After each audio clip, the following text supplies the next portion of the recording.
Thanks everyone for joining us. I'm Hans Engel, the director of the National Directors Division. Really thrilled to be doing this. Thrilled to have so many of you attending, 125 right now. I'll do a quick intro, and then I'll hand it over to this incredibly talented group to do the really fun stuff. Use the chat. We've got the chat open right now for all of you to let us know where you're zooming in from and to chat with each other. And please use the Q&A button at the bottom of your screen to throw in questions specific to this session and to these amazing people. Welcome from London. Lisa Rose is going to be watching that Q&A button and curating questions. She may not get to all of them, but she's certainly going to try. So put specific questions in the Q&A. That's where she's looking for them. I would first like to respectfully acknowledge the traditional indigenous lands that we all live and gather on today. This workshop is online and takes place at many locations across Turtle Island, as we've just seen. We each enjoy the pleasure of living within an indigenous territory and are grateful to be able to work and create on this land. I'm in Toronto, and all of us are, I guess, here in the Zoom today. The traditional territory of the Mississaugas of the Credit, the Anishinaabeg, the Chippewa, the Haudenosaunee, and the Wendat peoples. This workshop has been in the works for some time, thanks to Lisa Rose, who first suggested it, and is part of our increasingly robust offering of very high-level training for directors at the National Directors Division. Even just now, coming up, we have a Eurimage webinar that's tomorrow, and that's for DGC directors who are interested in applying for any of our 2026 market accelerators that are going to European markets, and also just who have European co-production questions in general. Eurimage is going to be really, really interesting tomorrow. And related to that is a Series Mania info session that's happening next week. That's being announced today, I believe. And that's happening in conjunction with our actual call out for applications for our Series Mania Market Accelerator. So that's happening next week. Also coming up are the Episodic Director Workshop on October 25, 26, the Documentary Director Workshop on November 1st, and not yet announced our TV Movie Workshop on November 29th. So join us for all of those. They're all spectacular, all very high level, and all very cool. For today's session, unfortunately, Kevin Fitzgerald, who is going to be presenting his amazing work in the world of dance documentary, can't join us. He got called away on a gig, which is always the best reason not to be joining us. But we've got an amazing crew here. And to kick us off, I'm really pleased to hand it over to Lisa Rose Snow, whose idea this was in the first place, a brilliant director in her own right, as well as she does the hard work of being on the DGC Ontario board and also the director rep at the National Directors Division. So thank you for all that, Lisa Rose, and thank you for this. I'll hand it over to you. All right. Great. Sorry, Lisa Rose. 1 second, really quick. Sorry, Hans. We did see that there is somebody that might be recording via AI. We do ask that you do not record this session. We're happy to take notes, happy to take screenshots, so please do not record the full workshop. We ask that you please do not do that. I'm just seeing an AI, Fireflies AI, that's currently saying that they're recording this session. Please turn that off. Thank you so much. And we are recording this as well for release as a resource for everybody. So no need to record it on your own. All right, over to you, Lisa Rose. Okay, great. Well, thank you so much, Hans, and thank you to you and the team for all that you do. Really appreciate it. So I've always been fascinated by all of the different hats that we have to wear as directors, including the hat of graphic designer. So the idea came for this for me mostly because I wanted to see what other people were doing. You know, there's not really one right way to do a lookbook or a pitch deck. So I think it's really a helpful resource to check out what other people are doing and get inspired and learn some of the basics. So Yeah, a good lookbook or a good pitch deck is something that can really help us stand out in a saturated crowd. And it's also a really great way for us to share our vision in a way that benefits the whole team.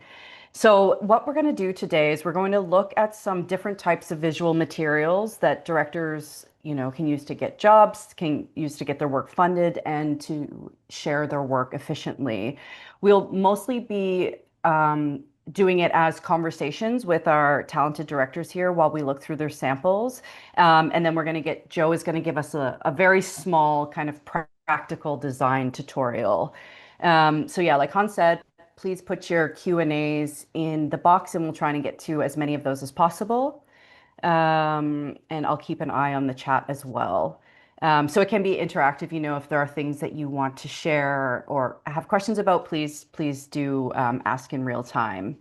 And I also just wanted to say that the words lookbook and pitch deck are often thrown around kind of interchangeably. At its essence, a lookbook is a document that showcases a project's creative vision, style, and tone, where a pitch deck does that, but also shows the project's business potential to get funding partnerships. So it's almost like a pitch deck is kind of like the sneak peek it's like the tip of the iceberg, right? It's like, this is kind of what the show is, and then the lookbook is the real deep dive.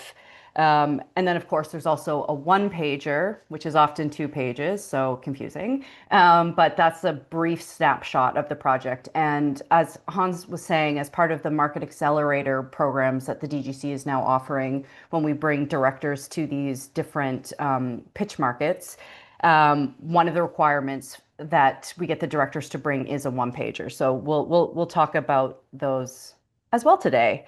So we've got 3 brilliant directors here with us. Unfortunately, Kevin couldn't be here with us today, but I want to just give him a shout out because he's so talented. He's a filmmaker, a dancer, a DJ, musician. And you can learn more about him through his profile on directors.ca. And I really recommend you check out his awesome documentary, Freestyle, The Art of Rhyme. Okay, and then what do I want to say? I want to say thank you to Gail and Vincenzo and Joe for joining us and for sharing their knowledge and their talents with us, and also their visual materials so that we can have some great examples today.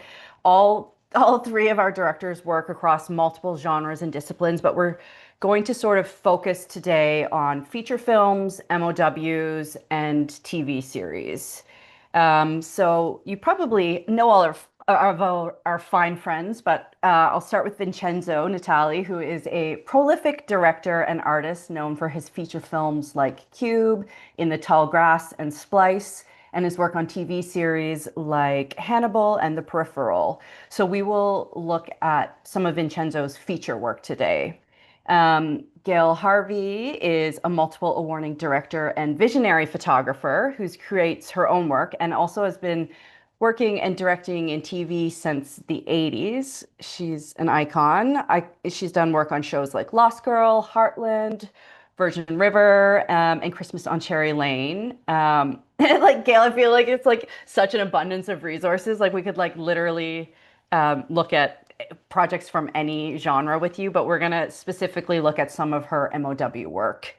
And then we've got Joe Kicak, who is a CSA winning director, writer, and producer. He is the co-creator and showrunner of Detention Adventure, which was an amazing TV series for CBC and HBO Max that was nominated for 15 Canadian Screen Awards, just the 15, and it won a bunch of them, including Best Series. He has multiple awesome projects in development with major broadcasters and production companies, and we'll look specifically at some of Joe's work in television, and then he's going to give us a small tutorial.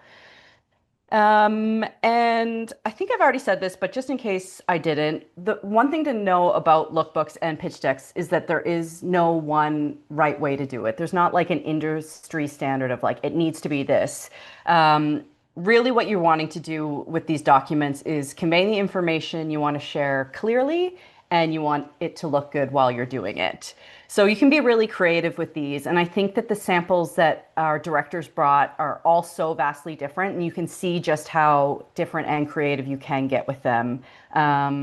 So let's dive in. Okay, great. So we'll start with Vincenzo. And Julian's going to be sharing his screen and bringing some projects. So let's start with In the Tall Grass. I love In the Tall Grass because this was like when I saw this, it was like very different than what I thought a lookbook could be. So we'll bring that one up to the screen. And so Vincenzo, with In the Tall Grass, your feature, can you give us some context to when in the process you made this lookbook? Yes, I have to cast my mind back a ways. And thank you, Hans, and thank you, Lisa Rose, for having me, I should say, first of all. I think that the lookbook was done at a fairly early stage. I had a script. We had optioned this novella from Joe Hill and Stephen King, my producing partners, Steve Hoban and myself. And I put the lookbook together entirely with, well, almost entirely with existing images. So just tearing things that I liked and putting it together. And it was early days, and it took a long time for that film to actually get made. And I don't know how much the lookbook really helped at the end of the day, but I feel with lookbooks, they have two purposes. One is obviously what you intend them for, which is to get people excited about your project and get it made. And the other is actually a learning process for yourself. So I find it's helpful just in terms of honing my own perception of what it is that I want to do and my plan. And I never intend to do it for that reason, but that always is the result. And I think that this lookbook was impactful. I should probably take a step back because I think, as you were saying earlier, Lisa Rose, that lookbooks can be used for different purposes. And at different times in the early stages of financing through to production on a project. So in this case, this was early stages, but I remember using that lookbook as after we were greenlit and in production and as a point of reference for our production designer and our DP. And it actually had use beyond just selling the movie. So I think that's something to bear in mind. Should I just keep going? Yeah, sure. No, it's great. I can blab forever. No, I love your perspective. Yeah, because you talked about that a little bit in our pre-interview, that this idea that you can use one of these books to sell a project. You can use it sort of to get approval of an idea once it's sort of at that next stage. Then you can use it as a third thing, as something for internal communication to share with the team. And then the fourth way as a sales document. And I guess it's like some of the material that you create at all of those steps can go the whole way. Yeah, I think so. It's because it's a lot of work doing these. Even that, like just selecting the images alone can take a lot of time, and all of our time is precious. So sometimes you might wonder, well, is this really worth it? And I think it's one of those things I'm resentful of when I have to do it, and then I'm grateful for after I've done it. So just in terms of approach, it is a lookbook. So my tendency is to not rely on text. In fact, to have as little text as possible. And it is a form of advertising, really. So I try to be very clear and concise with the messaging of what I'm doing, even if I don't know what my message is to begin with. But as I hone it and edit it down, it's always a case of winnowing something down, reducing it to its essence. So that is a big part of my approach to them. I'm a lazy reader. I imagine most people are. Like, it's just, a picture says 1,000 words. It's a cliche, but it's true.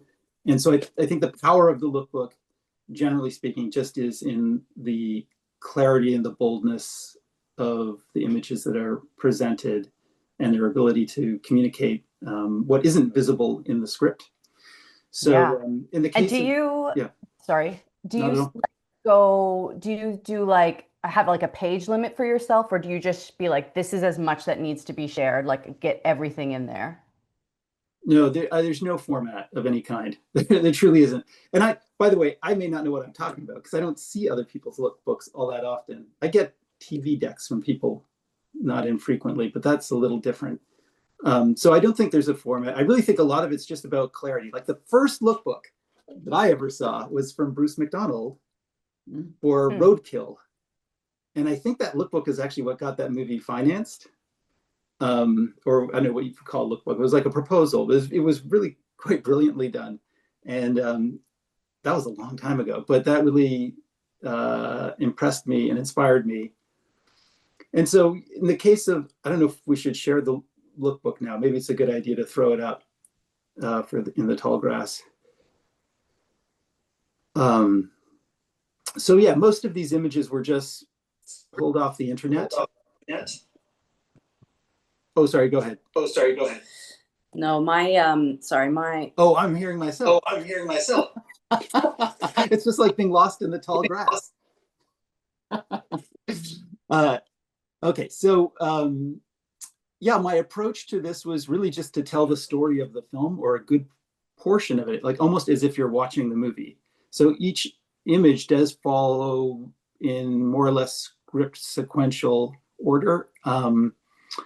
And I pulled direct quotes from the novella and kind of used them as the only text. So it's really, this lookbook is telling a story more than anything else. And it's not self-consciously describing an approach. There's no director's statement. There's no editorializing about what the movie's going to look like or sound like or any of that stuff. It's just sort of presenting itself as if you're watching the movie, if somewhat abstractly. And as you can see, I'm trying to use a minimum of images on a page, like not too many, and making it as readable and as enticing as possible, I would say. Like that would be an image that I made. So I didn't have a rock with a lot of designs on it. So I think I'm trying to remember, but I think I probably found a picture of a rock and then I painted over it. So I'm fortunate in that way that I have an art background, so I can do things like that. But if you can't do that, certainly you can hire people or ask people to do it for you. And then in this world of AI, I suppose if you're comfortable with it, anything is possible. Yes. And so are you doing this like practically in Photoshop or Adobe or something? Nothing that sophisticated. I still use it. I have a program called Comic Draw. Okay. And it's a totally consumer comic book drawing program. But it's really great because it's very flexible and you can do all kinds of fonts, and it's really easy to lay things out and move and stretch and squeeze photos and so on. So that's what this is a long time ago, by the way. This is probably 7 years ago I did this book. But anyway, you can see like there's real attention to palette. So yes, and it's a highly, lookbook. I'm stating the obvious. It's a very aesthetic document. So it is all about the image, the color palette, the composition, the choice of images, and to be bold, I would say, is key. To be unique and aggressively original is probably a good thing. But not necessarily to be too literal either. There are things in here that aren't necessarily written in the script, that were never in the film, but are evocative of what the movie might be. And I think there's a drama to the order of pages. Like the previous page mentions the moon, which looks pregnant, and then the next page is a pregnant belly. So it's a little bit like making a movie, actually. I mean, there is a form of visual storytelling and editing, and the dialectic between the images. I think even if you're just looking at it, like a book, really can be effective. Yeah. And It's amazing. And so you Yeah. you were just pulled these images from like the internet, just from your searches, from your own kind of photographs, that sort of thing? Yeah, they were all.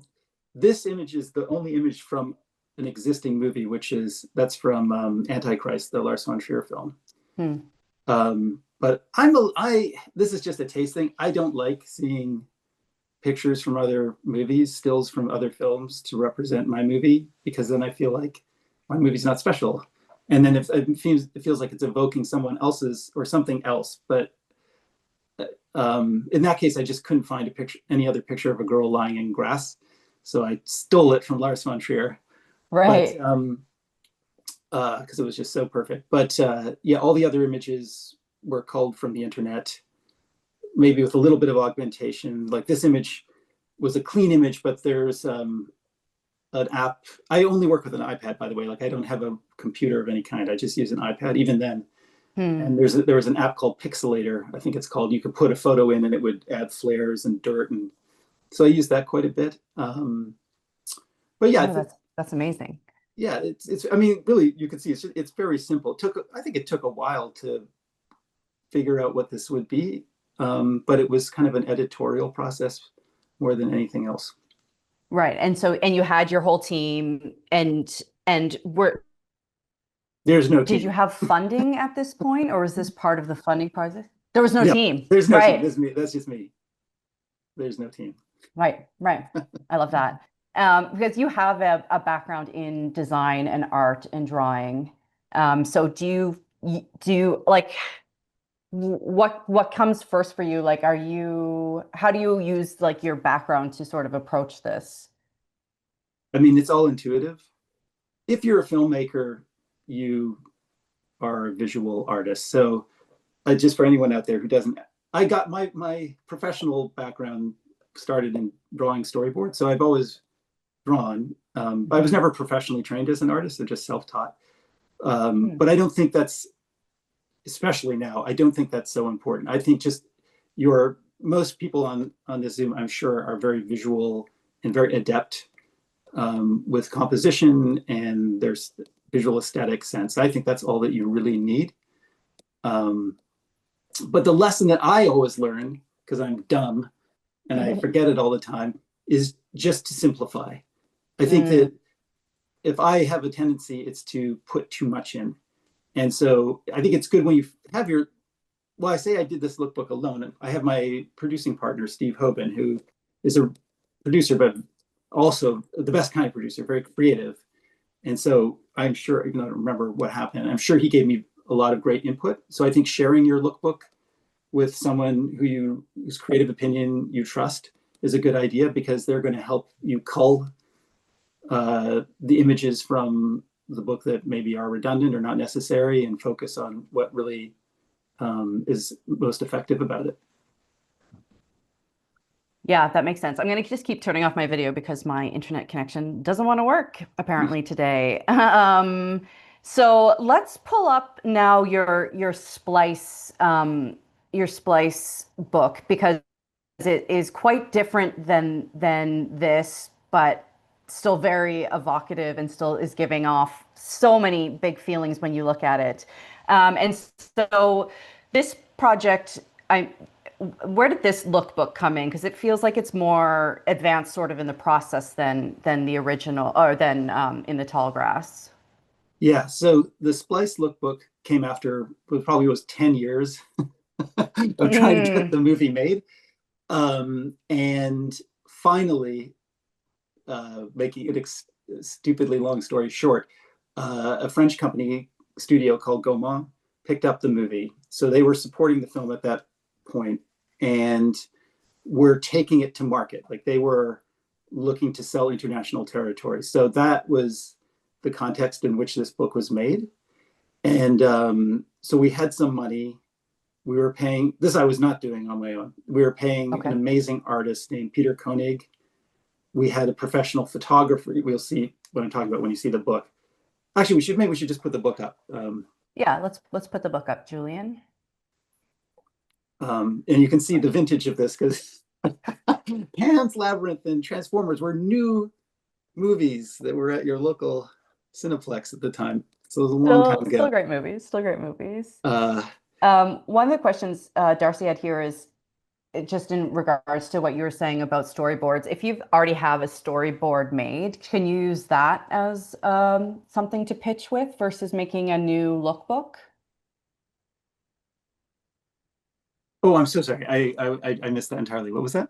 No worries at all. So we have a question here from Darcy about your storyboards, and he was wondering, like, if you already have storyboards made for a project, could you use those as a lookbook, or do you think it's a matter of adjusting the storyboards into the document, or how would you approach with storyboards made? Yeah, you for sure you could use storyboards. They could be fantastic. I mean, it's really there's no rules whatsoever, and it's about who you're trying to reach out to and what your objective is. So, yeah, I mean, I've definitely used boards in lookbooks before. The only thing with boards, I would say, is without context, sometimes it's hard for people to read them.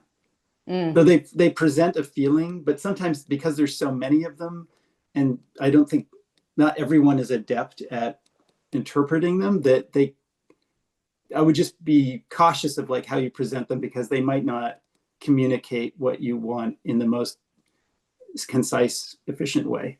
But Yeah. it really just depends. I mean,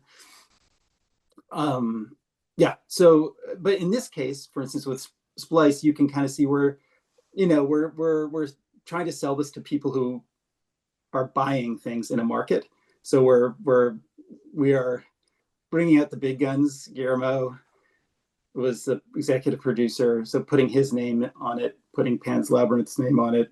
We have that tagline at the beginning: "Science's newest miracle is a mistake," which is very kind of thing you put on your poster when you release the film. So it's all designed to make the buyers understand what they might be buying.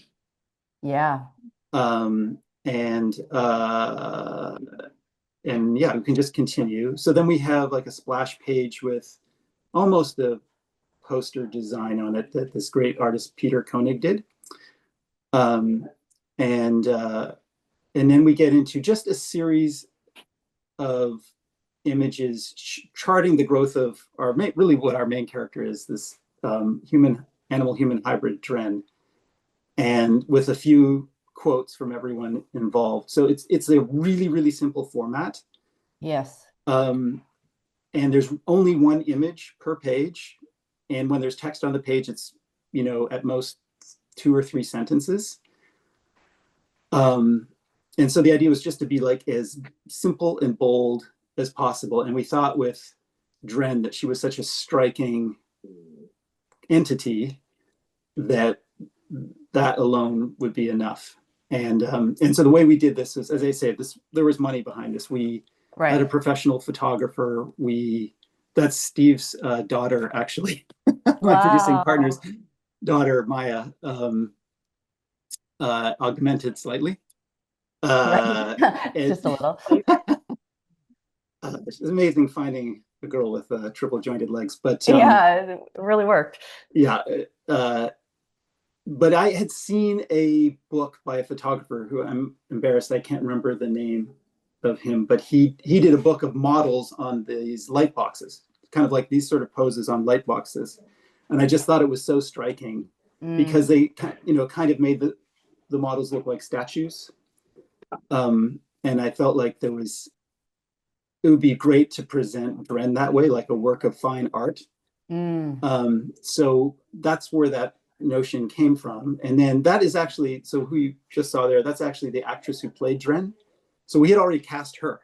So we'd actually cast the film. And Delphine, who's amazing, did all this posing. And then Peter, who's the artist, augmented her. And then I think I laid it out myself, I think. Right. Yeah. I mean, it's so compelling, and it's just like it gives you such like it's like sexy and startling. It's such a neat lookbook, and it's so, like you said, that there is a sparseness of it. So do you sort of use the story that you're wanting to share to kind of build the aesthetic look of your lookbook, you're trying to put that into that, like, because this is much more sparse than some of your other books. Yeah. Yeah. I mean, this one was, I think because it was for buyers, it was, on some level, it was made to look like, oh, the movie's already finished. Like we needed very refined images. We didn't want concept images of Dren. We wanted it to look like, oh, that could be a still from the movie, the finished film. Mm. And then we had Adrian cast at that point, so we stuck him in there, of course. Oh God, that's so long ago. Yeah. Yeah, it's so great. It's so great. Can you hear me okay, by the way? Yep. Yeah, okay, good. Yeah, so great. So yeah, so I mean, when you look at a project like this where you have, Guillermo del Toro attached and you've got Adrian Brody and that sort of thing, we've got a great question from David about being a newer director without an established reputation, applying for funding, entering competitions. Would you recommend doing something that, you know, he says, how risky is it to create a lookbook that skips the usual industry standards like vision statement or why me and why this story? Do you think what are your thoughts on where you are in your career versus what you put in lookbooks? Listen, I always start from zero, right? Like, yes, I made this movie with those people, but now I'm back to zero. So I have nothing, and I'm just building it from scratch. I think that if I'm understanding the question correctly, you don't need anything but your artistic vision. Because that's really what you're selling. Mm. So I'm just gonna go into my headphones because I'm not alone at home. But yeah, so I don't want this lookbook to be at all intimidating because it absolutely came at a very late stage in the process of making the movie, and it's unusual to get something like this. But let's face it, I don't know if you're comfortable using AI, you could produce images like this on your own now. And my philosophy about it is because lookbooks are not for commercial consumption, they're a tool to get your movie going. I personally don't have a problem using AI, and I don't think anyone should, if that helps you. Yeah. Yeah. Yeah, I think that is true. It's such an interesting position, and maybe Julian can put in the chat. We had done an AI workshop for directors a little bit ago, and Zach did a walkthrough of some of the ways that you can use AI to help within lookbooks, and documents that aren't meant to, like you said, go out wide. Some things that you can do is like use them to create like a cohesive font throughout, or like give all the images the same sort of color palette. And I think that there are some interesting ways that you can use it that feels good, doesn't feel too gross. I do think that it does come down to a personal preference. So it's like if it's what you want to do, or and I guess sometimes also budget too, like you said, like you had a team that was able to help you make these images versus having if you have to do it all yourself, then maybe that might be where you would go to use a little AI or something. I know we are talking mainly about your movie, your features in particular, but I did wonder if we could bring up Julian, Vincenzo's peripheral document. This one I thought was so interesting because of all the handwritten text. Was that your actual writing on that? Yeah. So this is for a TV series that I did with Lisa Joy and Jonah Nolan, who did Westworld. And Steve and I had optioned a William Gibson novel called The Peripheral and took it to them. And this never happens, but they were like immediately within 24 hours, they're like, we want to do this as our next show. So I created this book knowing that I was walking into rooms with them, because they're kind of 800-pound gorillas. And I was like, you know what? I'm not going to do anything fancy for this. Like, I'm actually going to go the opposite. I'm going to actually make this look like this is my notebook.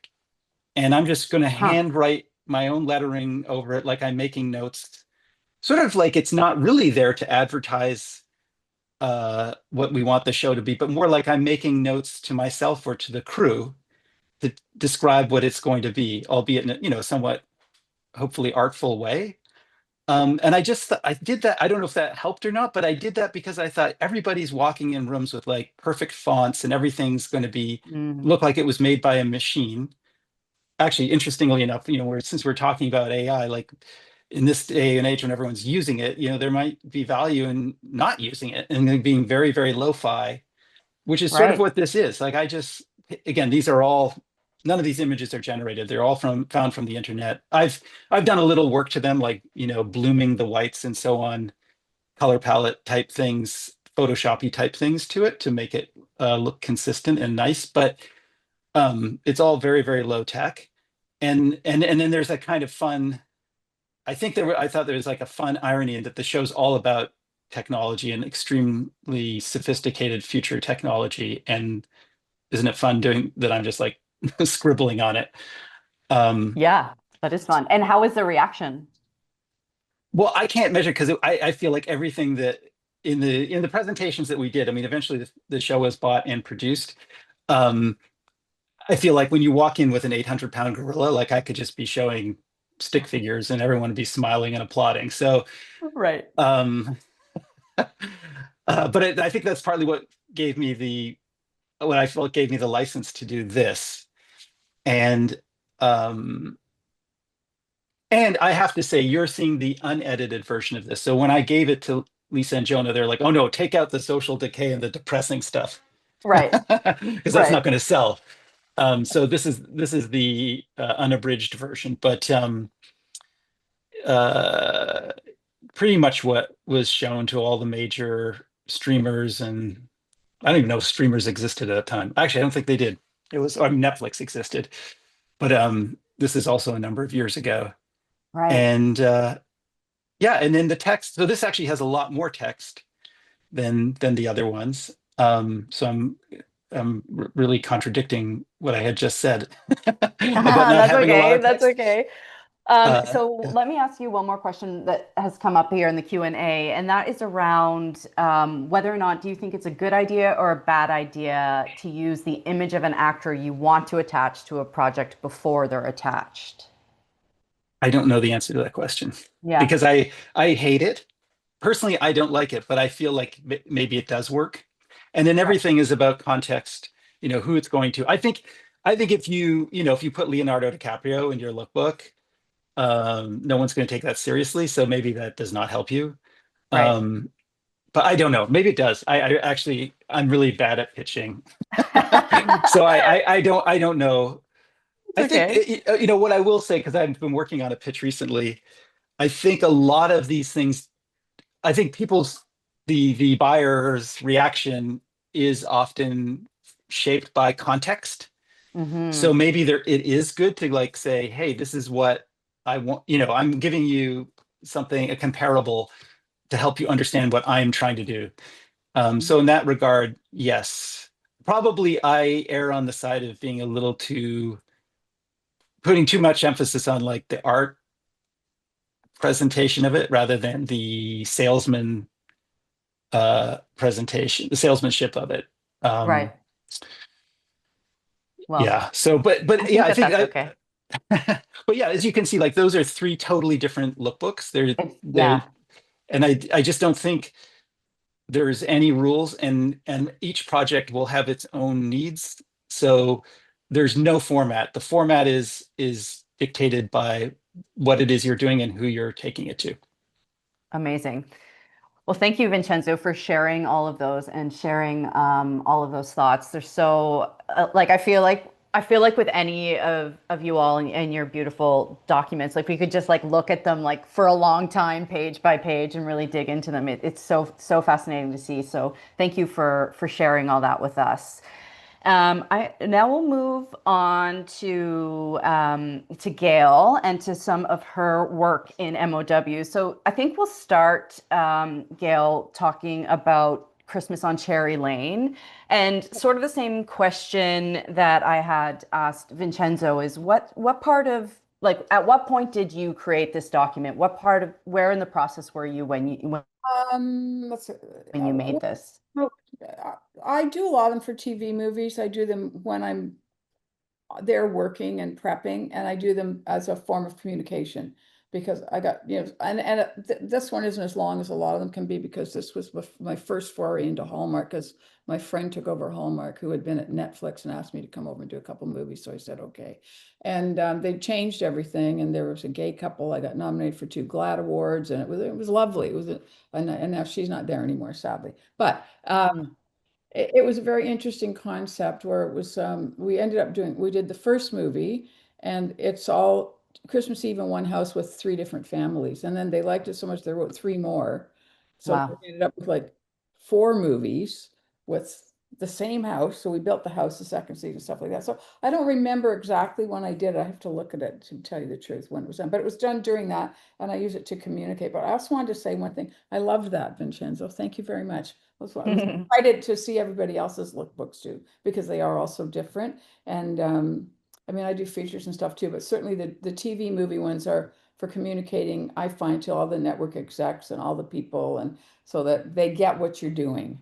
And so they can say, if they hate something, tell me now. Don't tell me Yes. that, And what I do is, I mean, I come from an art background as well, and I was a photographer, so I can use a lot of that stuff myself. But I work with the couple of these were done with a production designer, Nick Richardson. So he has his whole art department there, and he and I are close pals. And so, okay, we're going to do the lookbook, and so then I kind of block it out and I write, because it really does make you hone your thoughts, which was what Vincenzo said, and I think that's true.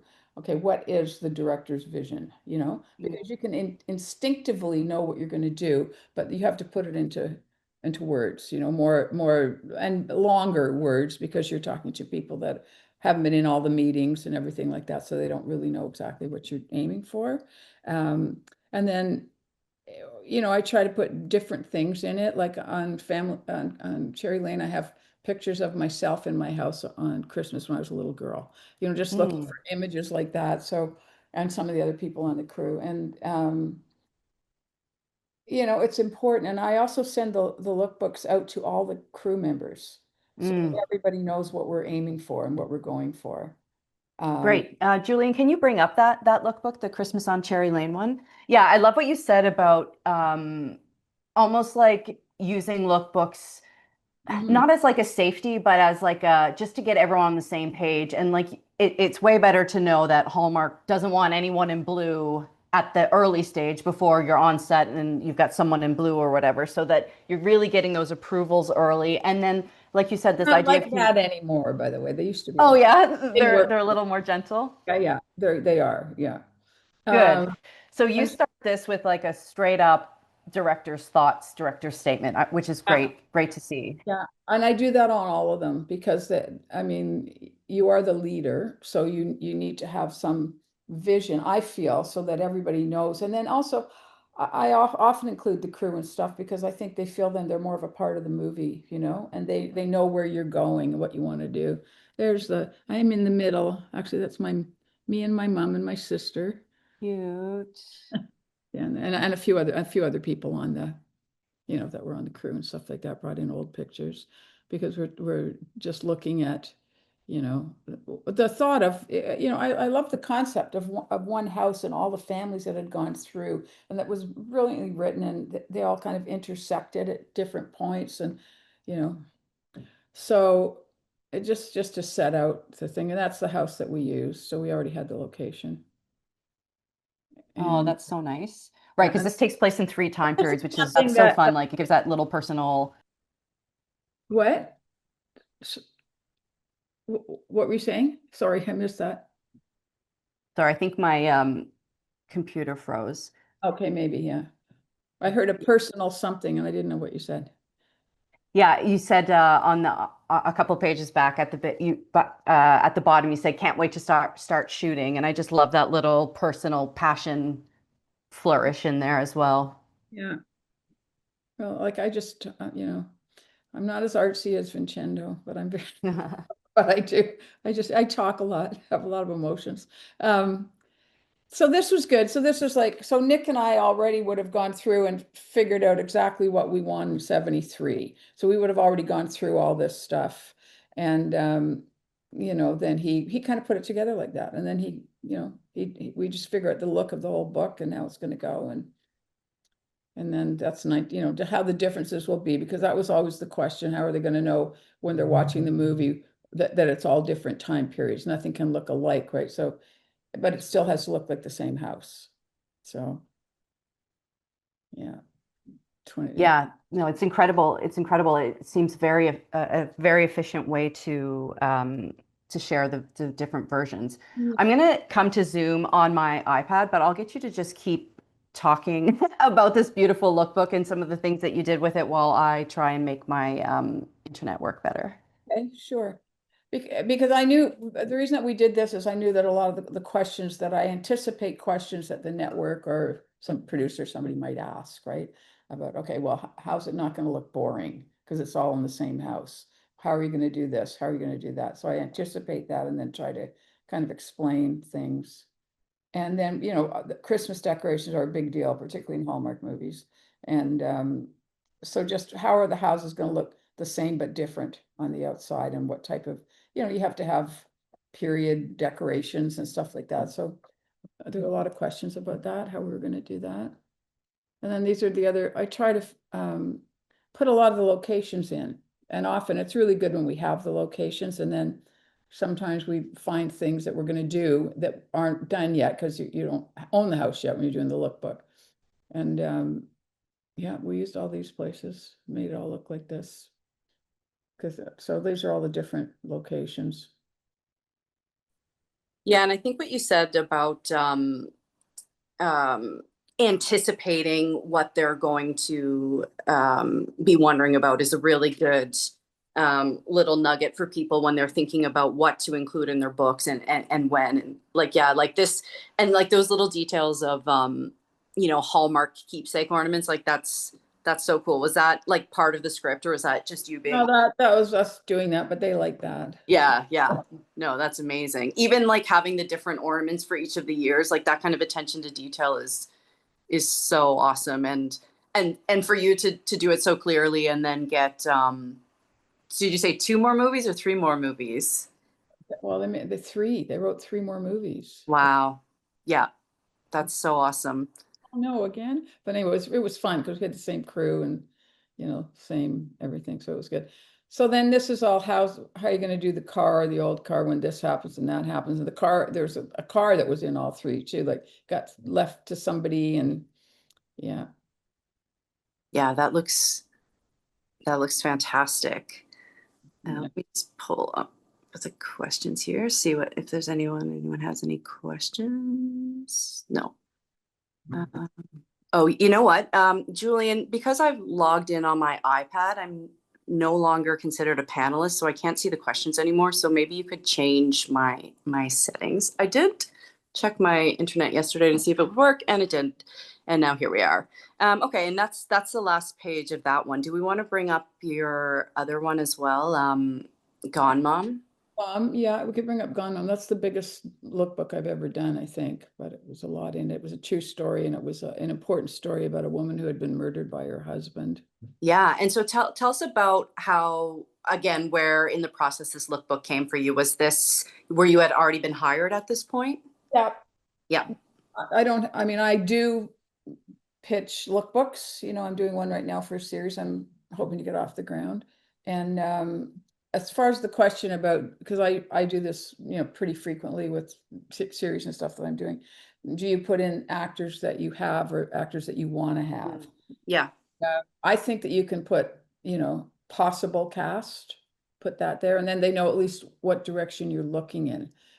But like you're saying, Leonardo DiCaprio or somebody really famous, unless I knew them personally and I talked to them about the movie. So I have had people that are attached. And so this, you know, and then you have to be careful if you put attached, because they might not like that person. Yes. Don't know, right? Maybe they had a fight with them on a set sometime, or maybe, Yeah. you know, but if it's somebody that you think will really help your movie, you can put that in. It's still not like a final, right? And Right. sometimes, like I'm doing one with BritBox, and I won't say who it is, but they wanted us to try and get a certain actor, and you know, and we did. So we had a big Zoom with her and everything. So, and she So has if you were thinking like, oh, you want to go out to an actor, would you maybe put that actor's photo throughout your lookbook specifically to send to them? Like, is that like a strategy you I've could do? done that. If the, you know, if it's not like something that's already happening that I was hired after to do. Yeah. Yeah. Yeah. And the characters, just character beside a character description, you know? Yes. Yeah, definitely. Definitely. I love that. And so someone was asking what program you were working in, but you were saying that you work kind of collaboratively with your design. I send them to the art department. I send all my stuff, and then I pick what they're going to put in. And then when you see the other one, I get every department: hair, makeup, wardrobe. I have everything, every single thing in it. Yeah.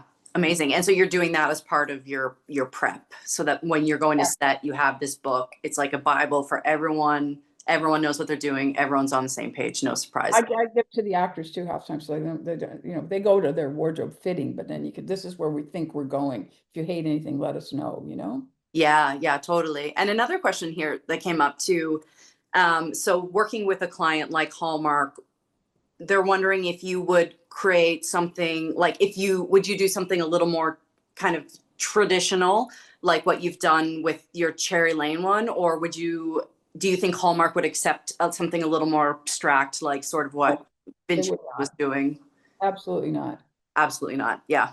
Yeah. I guess it's like you're making these things to your audience. So it's like with the Hallmarks of the world, they want to see what the car is going to look like. But with maybe I think every network, because I don't know how many people guys are listening have worked for TV, but I mean, I think everybody knows that's kind of the case, right? Right. Yeah. Yeah. With that said, I get a lot of freedom. Like nobody ever, it's very rare for somebody to say you can't do that, or you can't, you know. And I think it's because I do just lay it all out there, you know. Yeah. Yeah. Totally. Well, Julian, let's bring up the Gamba. Saves time on set, so everybody knows what's going to be happening, you know. Yeah. I do shot lists too, very specific shot lists, and I used to publish those on the call sheet. And the drivers would say, "Oh, that's great. We know you had 4 shots in here, and now we're going to go home. There's 3 are done. Yay!" You know. But I don't do that anymore. But I do give them to a lot of people. Yeah. Yeah. So this one's interesting because it is based on a true story. So you've got some really interesting mix of like actor photos plus real life photos. So we could, you know, access the actual people that we were doing, and on the visual motif. This is again, talk to the DP. Like this is all collaborative stuff I've done with the DP. Yeah. Pick images, and you know, Shot Deck. We use that a lot to do that. Shot Deck. Yeah, it's a great resource for pulling photos and stills from images. Yeah, it really is. I think it's great. And I mean, I don't know, there's a lot of this, you can read it because I think you're all going to get these. So there's a lot of information here about color palette, like every gorgeous. Closely with the DP, talk to the production designer. This is what we're thinking, this is what we're doing, so that it can help them when they're looking for stuff, so that they know how it's going to fit in, you know? Yeah. And 2 eras again. So we had exactly look, and then the other color palette was the earlier stuff. And you were using different lenses for each different era. So smart. Yeah, such a great way to change the look while in the same world. Yeah, and then this is where like I have ways that I shoot, and I've had ways that I've shot since I was a still photographer. I often have mirrors framed in a frame, reflection, stuff like that. So just to say, okay, we're gonna have some of this in here, and we're gonna sprinkle it with a little bit of this, you know. I also do really close-ups and wide. Like I like that cut. I find it's more effective. You know? I don't shoot TV like, you know, what anyone would say typical TV would be, which would be the, you know, the master, the 2-shot, the over tighter. I don't do that. Right. And you bring that same sort of philosophy when you're doing like TV movies as well. Absolutely. Yeah. Now there's certain coverage you have to get. Like, although some of the best things I've ever done, I've done in a one shot, like at the end of the day when there's no time. But I always do a one shot with a pickup because I always work with two cameras. Right. So Right. I never have just one shot because sometimes your movie will be more boring than you thought it was when you were shooting it. So you have to have something to cut to, I think. Yeah. And we had like a really boring interrogation room. So it's looking at like be realistically looking at what you're going to have. Mm. And how are you going to make that interesting? Because they're all going. Some producers are going to go along on the location scouts or the tech survey, and then they'll say, "Oh, that looked boring. That didn't look like what you put in your tone book." But in fact, I pick things that will actually work in the locations that we picked. Right. Yeah. Right. And there's a question here about, how you said your tone book is a collaboration from all the departments, and they were wondering, are the departments doing their own lookbooks as well, or is everyone sort of? Not. We put it all together now, like Yeah. I lean a lot on cinematography too, because I think that a lot, this is for Lifetime, not for Hallmark. So I think you can go a little edgier with Mhm. and they had a sense of what it's going to look like, Yeah. Yeah. It's so great. Like you've given them so much to look at with this particular book. It's so interesting. Mhm. Yeah. And And then wardrobe section. So these are the real people, right. and that's the woman who was killed. And then it's a sad story, and actually with the movie, they changed the law in Connecticut for abused women. Hmm. A really important movie, I think. Did they ever find her? No, they've never found her body. Still never. Wow. Right. And so you sort of, again, with this like kind of double, like 'cause she had her life before and then her life after. And so you're showing the Yeah, she was like a edgy New York girl who knew all kinds of famous people and partied and did stuff, and then she married Doulos, and so she became a mother of 5 kids, and her mother's raising the kids now. Wow. But so we had the actual Jennifer at the beginning, and then we showed options in the wardrobe for the actors to wear, right? Yeah. There was a wedding in it. It's obviously, yeah. Right. And And then this then, is a suicide letter that he left. I put that in because he had a wow. botched suicide attempt, but then he eventually died. Yeah. Wow. So interesting. And Okay, then great. that's is all him. And then what you think that, the look that you want him to have. Because for TV, they're really into what wardrobe they're going to wear. Yes. Yeah, definitely. For my movie, bring your own wardrobe. Please look good. I do low budget art movies that I write. So Bring your own wardrobe. Another question here was when you're pitching to direct on a feature film or series, so not something that you've written but are going out for, do you make a lookbook for those kind of interviews? And if so, how much detail do you go into? very good question, because I have not, but I'm thinking of doing that now. Oh, okay, interesting. Yeah, I have not, because mainly I get offered work. Like I'm not in a, competition. But if I am ever in a competition, I think I should do one of these books. I mean, Yeah, that's a lot of work for, what, an hour-long interview or who knows? So yeah. I was kind of torn about it, I've had some experiences where you're being asked to create the lookbook before you even get the interview. They're like, give us the lookbook. Show us Promote first. the interview. Yeah. Yeah. Yeah. So say someone approached you with that, what do you think would be specifically in the world of TV movies? Like what would you be concentrating on for the pre-interview lookbook? Yeah, I think what you'd have to do then is, closely read the script, come up with I mean, with TV, they usually have like the kind of people that they want to work with, or they have their stock people that they use. But I would probably see who I could imagine being cast. Hmm. Pull things probably from Shot Deck that, that in the description in the things maybe like that, and some of the ways that I shoot, because some of the ways I shoot, I don't shoot the same way on every movie, obviously, because there's a huge language of cinema that I like to use. I like to use camera and that can. Why are you doing that? Well, it's because it's for the feeling that it gives the audience, right? That's And so I probably do that. Wouldn't be this long, I'll tell you that. right. Yeah.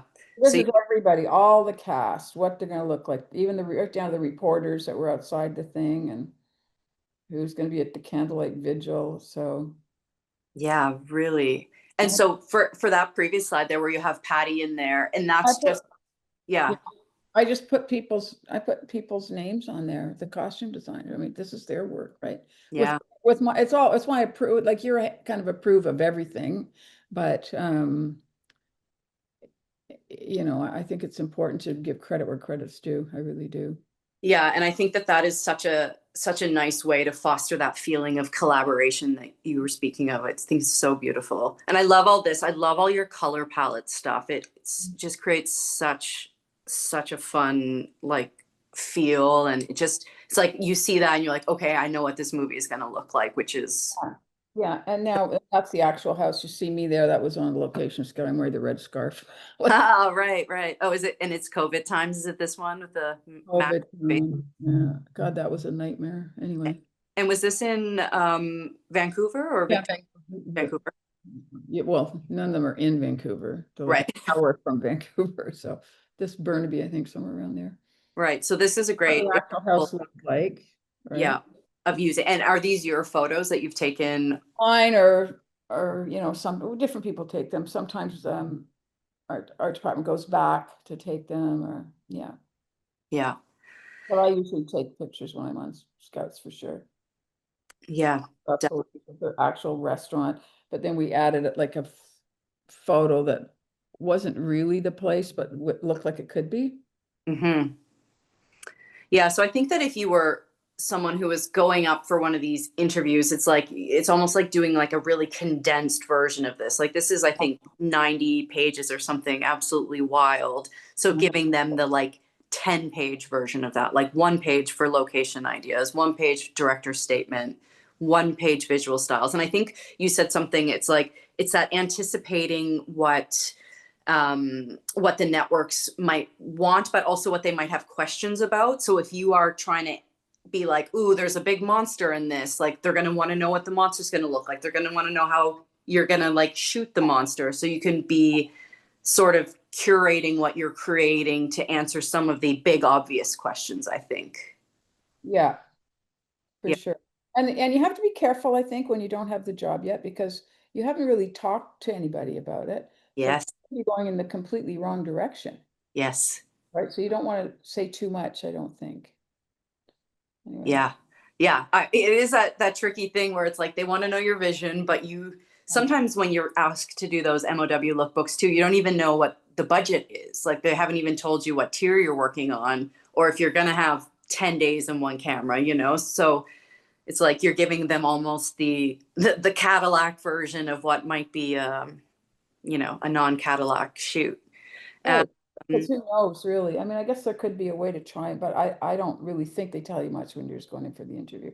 Like I always thought it was like they just want to know how I shoot things, But now Yeah. maybe not. Maybe I should do a little more. I don't know. I'm not doing a lot of producing now, so Yeah. like Hans was saying before, with an Irish company. So Right. And so are you finding, like, do you get sent a lot of lookbooks when you have your producer hat on? well, these particular ones, I'm directing all the episodes, so no. Right. So you are back again creating them. Yeah. Right. And so there was a question that says, does your wardrobe selects reflect your color palette overall in your lookbook? Where will the actors be? Maybe we haven't got to the actors in the book yet. You can flip through some of these locations quickly. It's boring.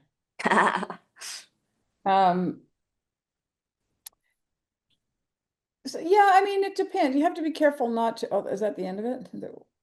Okay, so we didn't have any actors in that one. So I guess with this one Yes, you know, but I think too, I mean, you could think you want a certain color palette, but then, you know, you don't know exactly who the cast is sometimes maybe. And so then they don't like that. So, okay, so we change it. It's like, I think our art form is a living, breathing art form, and you can go with the flow. Like, you know, I always think, well, when I'm prepping too, I go like, okay, before I go, what could screw up tomorrow, you know? Yeah.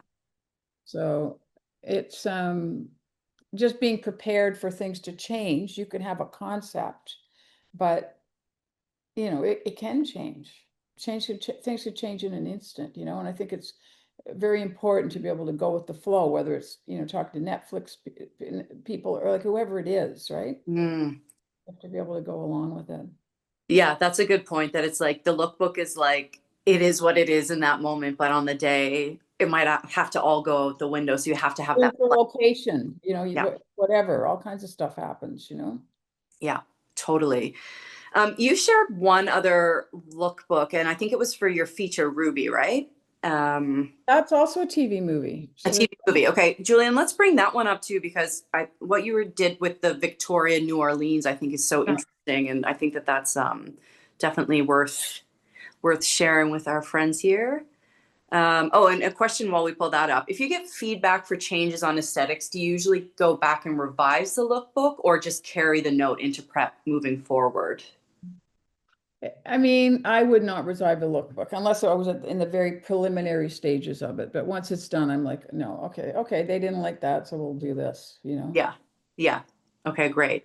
Yeah, because I mean, I feel like you could spend all of prep just revising the lookbook. Yeah. Okay, so let's look at this, and let's flip through, because this is a story that takes place in New Orleans, but you shot it in Canada. Got it in Victoria. Right. And, so I did my, you know, blah, blah at the beginning.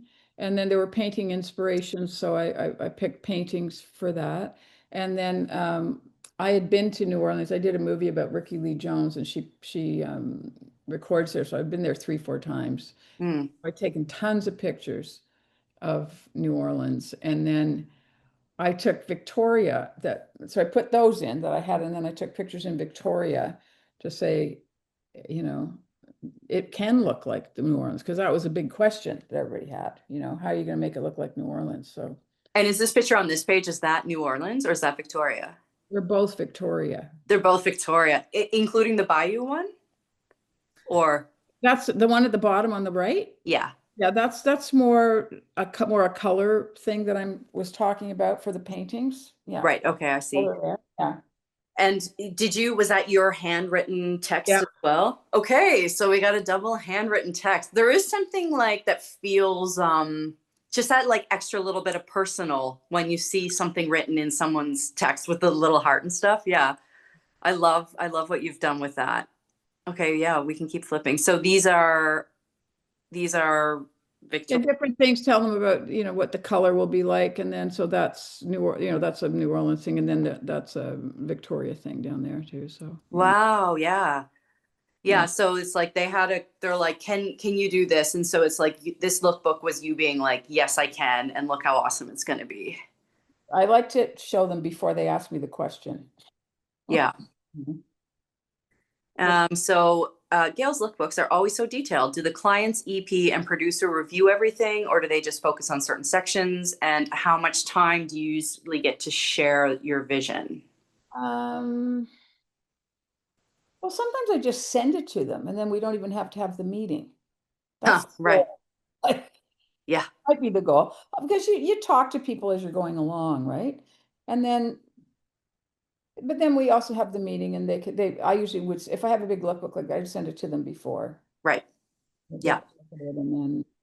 And then if there's anything that they want to like focus on. And, you know, and in the meeting is the production designer, and we bring in all those heads of the department in the meeting.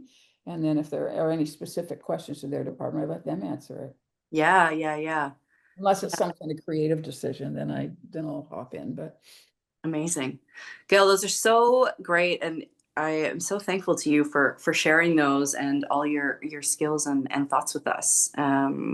really appreciate it and really appreciate you. All right, Joe, let's talk to you about TV. Here we go. Yeah, we're ready. Lisa Rose, you haven't paid your internet bill in like 3 months. You gotta fix you that. know what? I haven't paid my dues to the Apple gods, I guess. But here we are on my iPad. Everyone's happy, mostly me. So Joe, so just to give our people in attendance some context, I met Joe a long time ago, and when I was working in production. I was working in development for a company that were looking for kids and family shows, and Joe's deck came across my desk. I've been reading lots of scripts and they were really great, and then I read his script, which was great, but then I saw the deck attached to it and it just like came to life for me, and I just became obsessed. So when we were going to do this, I was like, Joe, you have to be part of this workshop. Your decks like have been so inspiring to me for so many years, so thank you for being here with us. One thing I think that is really great in the samples that you've given us today is that you've given us some one-pagers, and then you've given us some longer decks on them as well. And I think especially with so many of our members who will be creating their own one-pagers for Market Accelerator, that sort of thing, I wonder if we could start there. I think we'll start with your detention adventure deck, your detention adventure one-pager, Julian. So I'm, again, same question as Gail and Vincenzo, where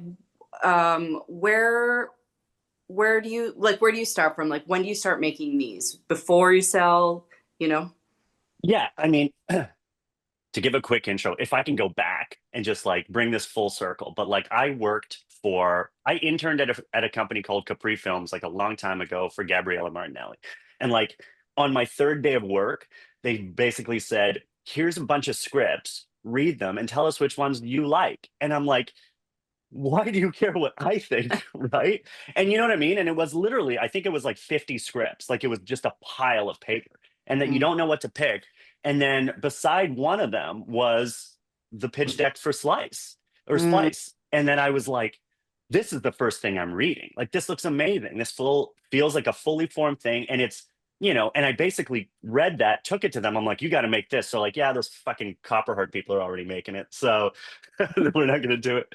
But I just thought that like, you're cutting through so much white paper. Like everybody's, you take so long to write a script or get something going, and it's just a stack in someone's office. So anything that could propel you, and because people are tired, right? Like they want an image, right, to convey something. So I just felt like when I'm trying to get to something, I want it to be as close as possible. I think of the poster, I think of the sale of it, right? So I'm very practical, and I'm only coming at it from a sales perspective. So they're pitch decks, they're not lookbooks, they're not like, I maybe put a little bit of what I could shoot in some of the TV shows that I want to do, but like mostly it is like, what is this going to look like by the end of it, right?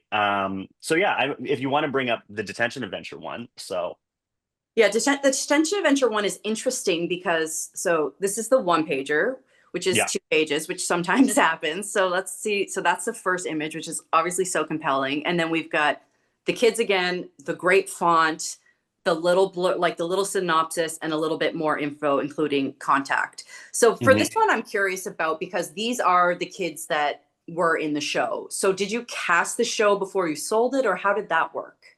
So, I mean, I'll take it back, but like basically I was pitching CBC another show, and they were like, which I think is the one you were originally talking about, Magical Geographic, and they go, we love it. There's no way we're making it. It's too big, right? Can you do the same show in one room for $10? And I go, okay. So, so basically, my partner and I went away and wrote, Goonies, right? Like we tried to do a Goonies Breakfast Club, and we wanted to bring it back to sort of like that old 80s style. So if you go back to the front page of it, we didn't like it.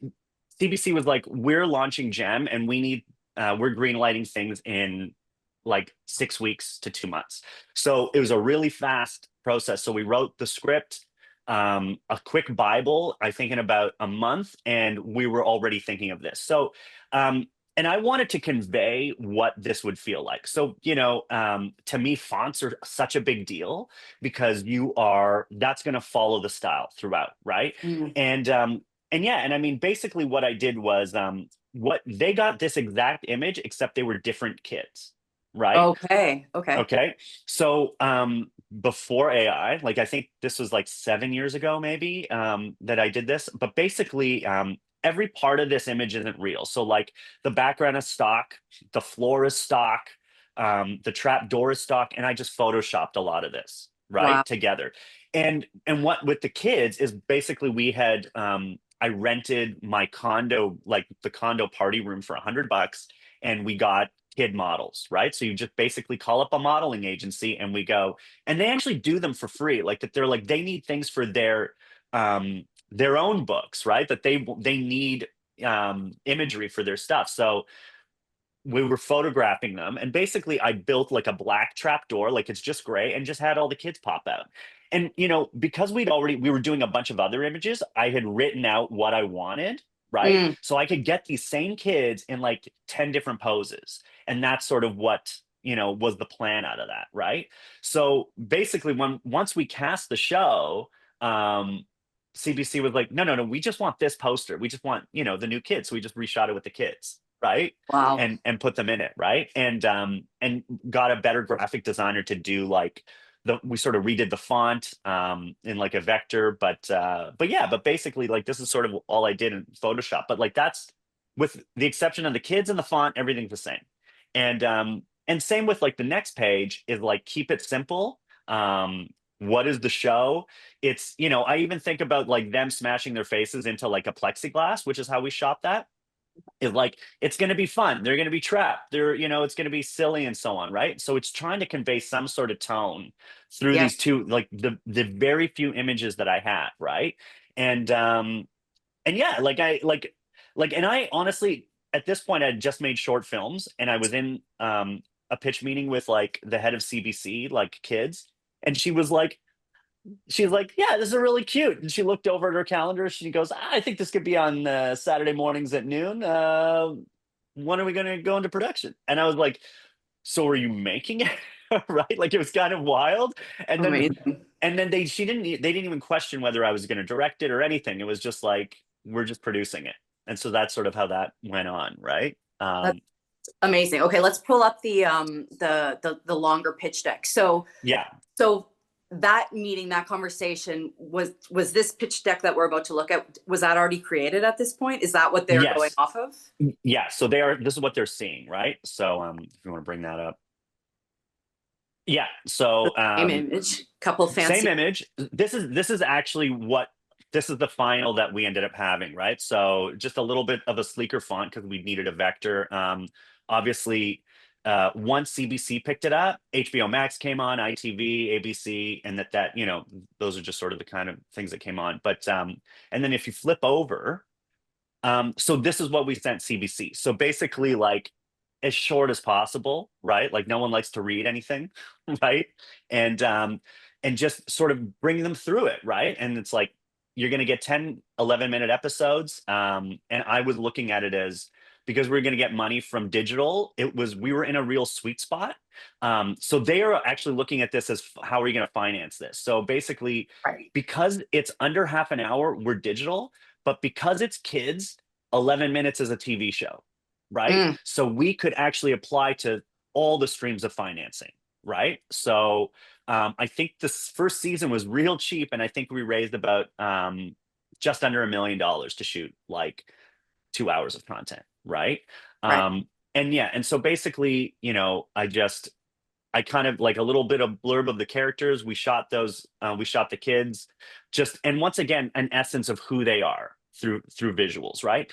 And because this show, I mean, I don't know how many people have seen, but basically Detention Adventure is 3 super smart kids realize Alexander Graham Bell's hidden laboratory is somewhere underneath the school. But the problem is that it's the secret entrance is in the detention room. So every episode they have to get into trouble or pull a prank to get into the detention room, and the bully's always there, right? So it was just like, these are the smart kids, these are the pranks that they're pulling. You're going to see explosions, you're going to see smoke, we're going to throw dust on them, that kind of thing.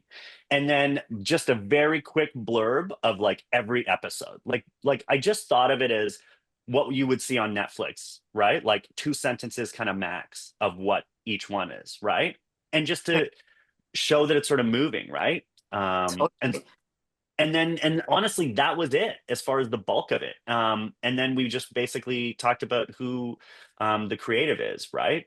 Yeah. Which, well, you know, my wife now, Karen Moore, right? Like she was on Working Moms at that point, so she actually like came on to co-show run it with me, right? And that they sort of liked that. Yeah. Lauren Korber, who they actually recommended, and she had actually done a ton of web series and had ins with CBC, so that was sort of they felt confident in that. And then Ryan West, who we'd actually worked with prior, we just sort of like, he was always attached to it, right? Like we wanted him to do it. And then it's just me and the other writer. Amazing. But yeah, so Yeah. really simple, really basic. Yeah, and I feel like this one's good because it is like, it's so simple, but it does still have a style to it, but it's very clear, very easy to read. Do you have a preference when you make yours between like the landscape or like horizontal? You know, it depends. It's like I personally do 16:9 lookbooks. Like I want to keep them in a cinematic space, but I knew that this was like they're just gonna read it. Like, so I just did it page oriented, right? Like Like book. portrait, right? Yeah. So 8.5 by 11, right? And and it is like this thing of when I do these pitch books, I do print them. Like I always print them, and that I bring them to the meetings. Oh yeah, wow. Right. So that way, if you're, you know what I mean? Like when you're pitching and you sort of like, you know, it's not going well, or you forget what you're talking about, you can just slide the book over, right? And then they can look at the photos and they're like, yeah, nice.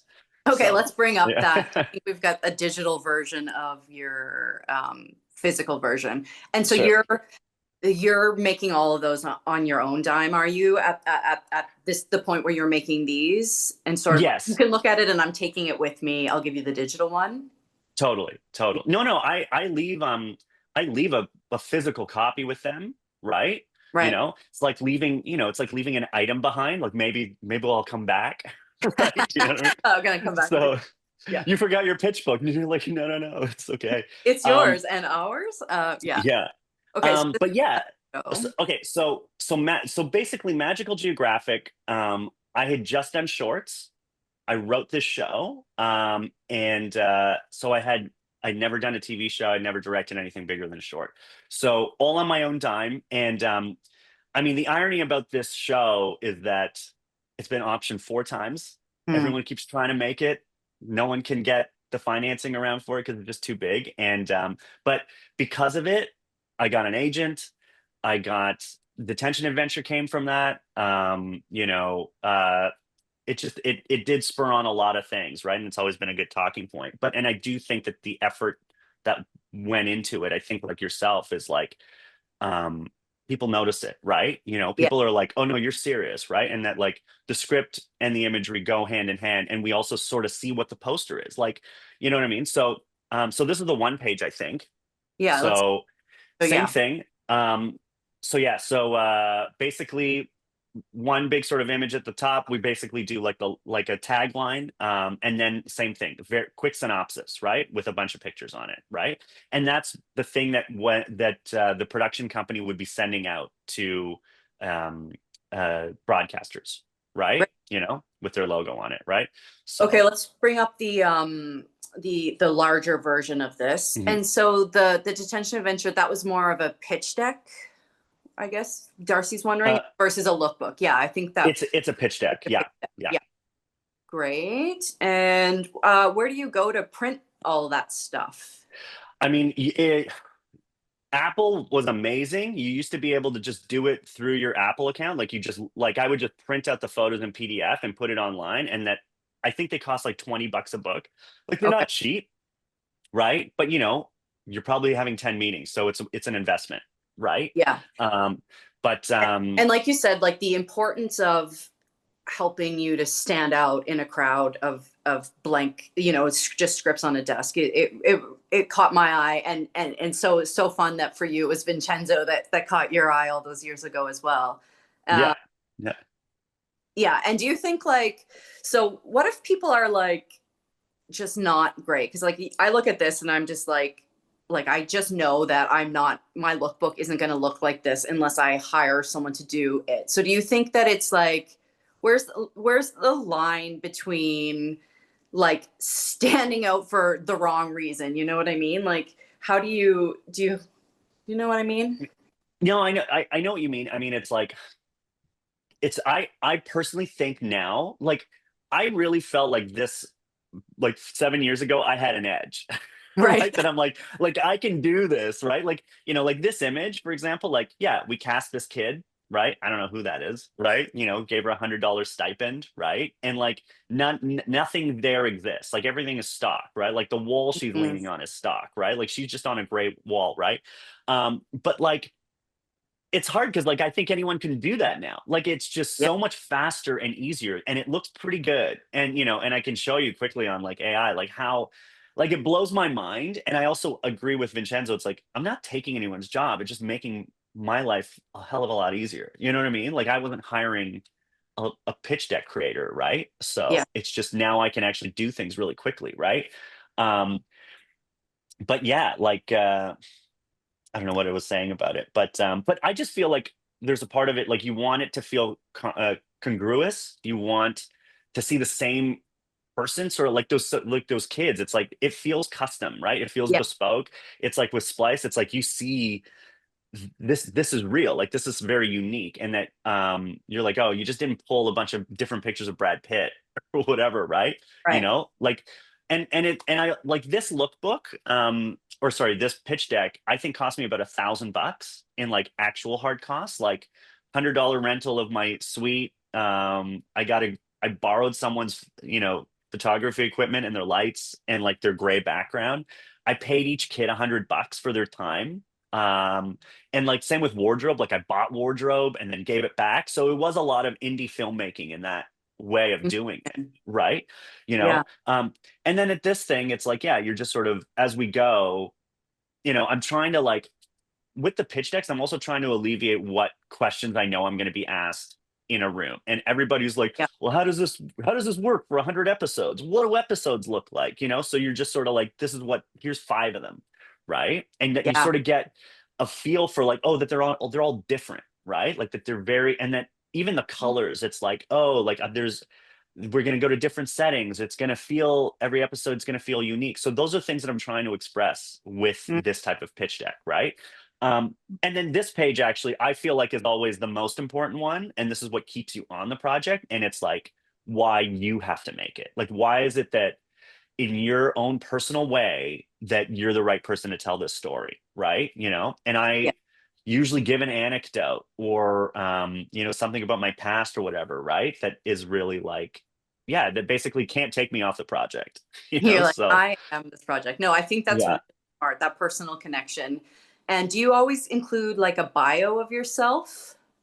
No, not in the decks. Not in the decks. I mean, we do. I'll show something in the next one that like my wife and I have started just writing about quickly who we are and what our connection is to this thing, right? And we try to obviously um, cater that to what the material is, right?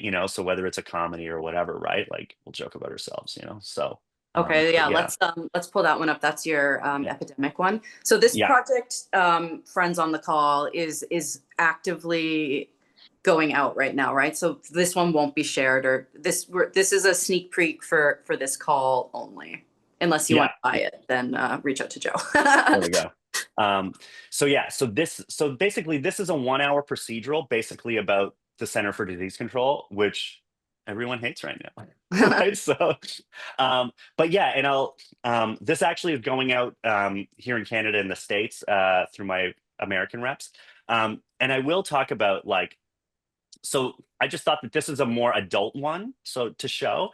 And so something like this, like basically there's an overarching thing in the first season that basically people are getting these beautiful boxes filled like that explode with anthrax, right? So something like this box, it's something that I really wanted to convey throughout the book, right? And that makes it feel custom, and it makes it feel like I didn't just like get a random image, right? So actually this is an AI image, right? So like I The box. basically Yeah, okay. yeah, so I did this off of Midjourney, and I'll say this, it's like, I mean, I could have tried to Photoshop it, I could have tried to photograph it. I actually think it took me just as long to get it right on AI than I could have just photographed it, right? Like it never looks right, or hasn't, or you're just sort of tweaking it, right? But I was sort of, I felt like I was satisfied with this, right? But that's just an example of like how it can work, right? Right. You know, and I try to fill the pages and really put text over it. And I love full frame. Like I love bleeding the images out, right? So because it really feels like it's big. Yeah. So yeah, so then obviously it's like, and the way I structure them as well, it's like tagline, logline, synopsis, who we are, and then I'm going into the cast because that's what people have felt are more important, and especially with this one because it's an ensemble cast, so we're going to get into that type of stuff. All right, maybe and then yeah. So this is your high, yeah, this is your like almost like your kind of director's or personal statement, you and Karen. Totally. This Yeah. is into it and why this is your why page. Correct. And Okay. and even like if you go back to that page, it's like so it's like everything here is created. Like I sort of found an image that I liked on Shot Deck, but it didn't fit, and I can show you later. But like because people don't there's things in Shot Deck that aren't framed for text, like there's not a lot of dead space. So this is something I shifted up, and then I could AI more floor, right? And so Right. that way, here's this place that I can put some more text over it, and then just put this box in or whatever, right? So we go over. So yeah, so that's just a bit about us. This is a lot about the show. So this is a synopsis about the show and what we're going to sort of see every episode, and what makes it's sort of the why now. Right. Go Couple over there. Yeah. Yeah. Next page. Go Yeah. next page. Tony's Yeah. carrying I forward think, with that box visual. yeah. So very much like I really want to set up the tone of what we're gonna feel, right? That to me, this is a like this is like a prestige show. It's an HBO show, right? So I really want to sort of hammer in that like there's a lot of swearing in it. There's dark themes, right? And so that way people can I want people to get into the world, right? Because it's sort of like my reps, in LA they're not sending it to Dick Wolf, right? Because it's Yeah. not going to be a network show. This is going to be a cable show, right? Yeah.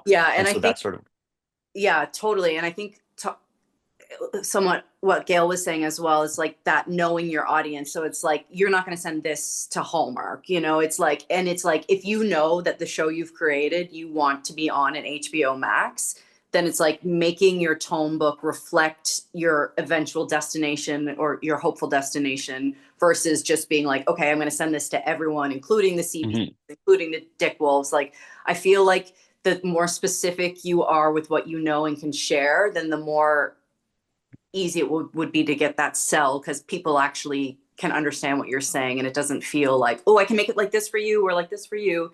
And like you can always change things for your broadcasters you're targeting, but it might mean that you're actually changing the lookbook as well. Yeah.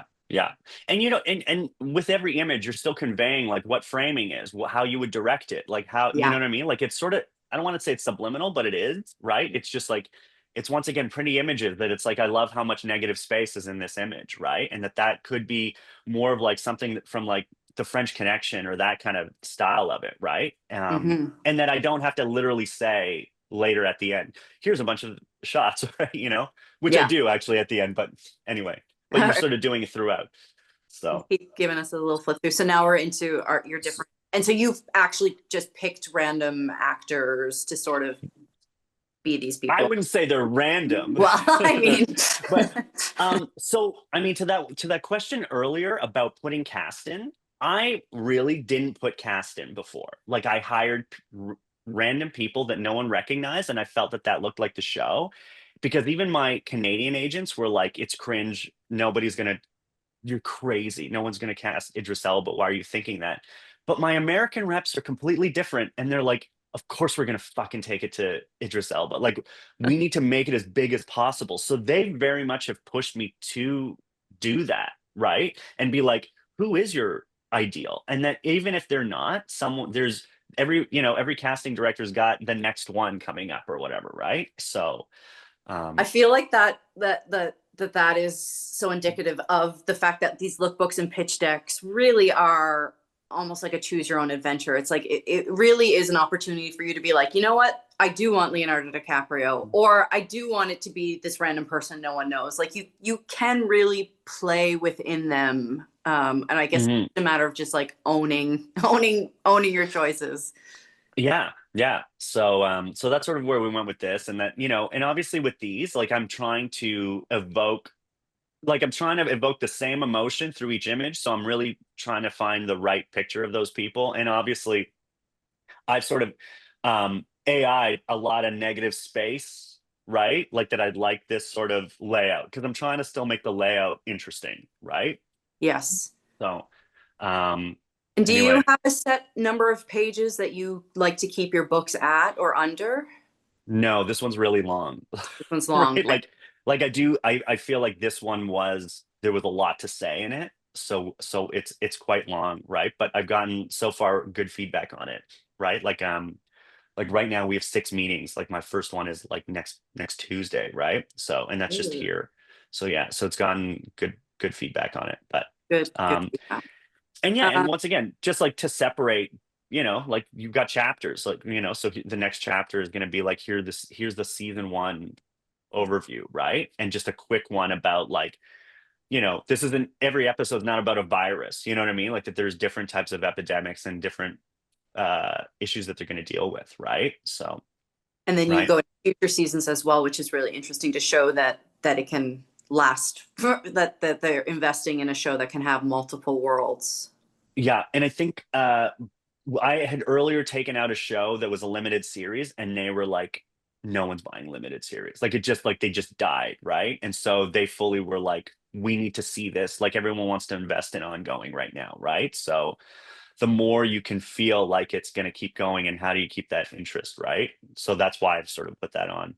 And do you always would you ever take a show out that you haven't kind of more or less lightly broken all the episodes for? Like, do you always know your however many episodes when you go out? Yeah, I mean, I think I'm insecure. So like I want to, I mean, it's intimidating, right? Like sometimes like these meetings are like 6 people in front of you and you're like, well, what happens then? And then like if I don't have an answer, like I feel stupid, right? And I feel like I really need to know what is going on, especially with something like this that's a mystery, right? Like they are like, so who did it? Right? Yeah. And then I'm like, this is how slowly I'm going to reveal it, and then it's this person who you actually met in the 3rd scene, and they're like, oh fuck. Yeah. Right? So I feel like that's important, and I do sort of lay it out. Right? Yeah. Nice. Julian, do you want to flip? I think there's just a few more pages just to see. Yeah, season 2, season 3, season 4. Yeah. You do go into visual aesthetics here as well. So we can do, yeah. And so it's this. Oh, sorry, go. Yeah. I was going to say, like, you're always pitching yourself as a director as well as the creator of the show. Yeah, I think at this point I am like, how does this show just look different? And I've chosen to do more of what's it called? A brutalist style, like a government building, cold. And then, then you have these labs, which are ultra clean and like crisp. And, like, so what we're seeing on the screen all the time is going to be like these brutalist, dark, gray buildings that are depressing. And then you get to these bright labs. And then you have these amazing sort of homes that are all going to be like, what's called, wrapped, right? Like presents, right? So it's a sort of like, that to me is like the visual motif of it, right? And what's going to be cool about it. So okay, great. Well, we'll just, Julian, just flip through the end so we get to see all the stuff in here. I think there's a few more. But then Joe, you've put together, there's the end. So 29 pages for this one. Okay, great. And you've put together just a sleek 29 pages. Classic 29. A little presentation kind of thing. Ooh. I wanted to sort of, because a lot of this is just sort of the point of this call is like about sort of visual inspiration and creativity and seeing what other people are doing. It's not like a practical, this is how you design it. However, Joe has generously offered to show us a couple things and screen share. And I just wanted to say, while all of that gets started, that like, you know, graphic design is obviously a skill, and not everyone is like, you know, Joe or Vincenzo or Gail level. But I think that it is a skill that you can learn. Like some of it does obviously come naturally, but I think it is something you can learn. And just a reminder that you can like take courses in graphic design and stuff from like community colleges and that sort of thing. And in the past, I've gotten a grant from Arts Nova Scotia to do some graphic design. And then, you know, like in the Ontario Council, so depending on where you are in the country, like in Ontario, we have a bursary. So if you wanted as a director to sign up for a graphic design course, that could be covered, half of it under the bursary. So there are ways to practically up our own skills, if that is an area that you're interested in, or, you know, that sort of thing. All right, just to say all that out loud. All right. Great. So Joe, if we don't get the grant, can you give us a 10-minute lesson? I'll do my best. I don't know. Like, okay, so I mean, I will just say, like, I do have a lot, like, an extensive background in Photoshop and Illustrator and a lot of graphic design, and like, but so I primarily work in Photoshop, but I'm just like, things have gotten a lot easier. So I personally think, you know, obviously you can use Midjourney, ChatGPT, and you can create images, right? But I just don't think they're as you can't really isolate certain parts of things to change them. Like sometimes you'll be like, I like this, and change this, and it just changes the whole thing. So it's sort of like it's a crapshoot, right? So Photoshop to me is still like you can sort of merge a bit of both of them together. Like, oh, so can I screen share? There's also Canva as well. Canva has a free version, which is where Yeah. I do a lot of my decks, but they also have like a pro version, and they do incorporate a little, I do think that they have AI so that you can do some of this like image extending and some of the stuff that you're, I think, going to maybe show us. Mhm. Yeah, yeah. Like, I mean, I honestly haven't used Canva, right? But yeah, it's gotten like crazy easy now, you know? Yeah. So And okay. while you share the screen, one person was just wondering, when you're sending out your documents, are you sending out the scripts with the lookbooks? Or are you sending just one or the other, or Both. you're always Both. sending both? Yeah. Yeah, yeah. They all go out as a package. Yeah, and sometimes too, I find that you can even send like the one pager with the lookbook and the script, because it's like, it depends on if the executive is like super busy, they might open the one pager and then go, oh, okay. And they lean in, they're like, okay, now I want to read the rest. Or if they look at the lookbook and they're like, maybe not quite what I'm looking for, then it might move you down, but at least they have the option there. Yeah, yeah. Oh, and are you ever sending a budget? Oh, no. No. No, they always want more money. No, I don't. I think with Detention Adventure, we did come back with a budget, Right. but that was Like later. a specific Yeah. app. Okay, Yeah. cool. Let's Okay. How do I do this? Julian. Jillian. I'm here. You could just hit share and you should be good to go. You have been enabled. Boop. Okay. Thanks, Julian. And then pick the screen you want to share. All right. All right, we got it. All right. Yeah, nice. Okay. So yeah, I mean, Photoshop, like I usually just do, like I start with a 16:9, right? And then I'll just start importing what I want. Let me just get in here. So this, I'm going to bring in.